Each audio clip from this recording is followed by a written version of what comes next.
priorities of Joe Biden and Kamala Harris, where they prioritize sending money to our enemies over taking care of the problems we have here at home. You look at the tragedies we've seen in North Carolina and Florida with two monster storms. And I've got to say, the Biden-Harris administration, they were slow in responding. They were ineffectual. They were blocking private citizens from getting the relief needed by people in harm's way. Look, as a Texan, I've got a lot of experience with that. We have, unfortunately, living on the Gulf Coast, hurricanes are a regular part of life in Texas.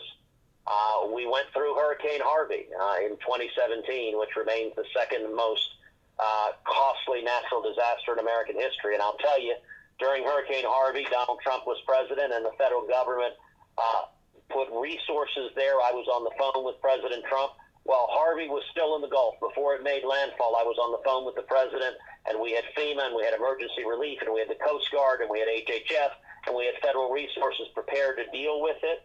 And for months, I spent day after day after day working hand in hand with mayors and county judges and school board officials and police chiefs and fire chiefs and local rescue missions and churches and charities all on the ground to come through that. That's the way it's supposed to work. Unfortunately, with Kamala Harris and with the Democrats, it's all politics all the time. So their priority, sadly, is 11.5 million illegal immigrants and flooding billions to them rather than the people who are hurting in North Carolina. Their priority is sending $100 billion to Iran, whose Ayatollah chants death to America and death to Israel, rather than supporting our friend and ally Israel and taking care of our problems at home. And so, Gary, your question is exactly on point, and it's why we need the right result 8 days from now. We need Donald Trump reelected. We need to have a Republican majority in the Senate and a big Republican majority in the House. And if and when we do that, this country will turn around. We will secure the border.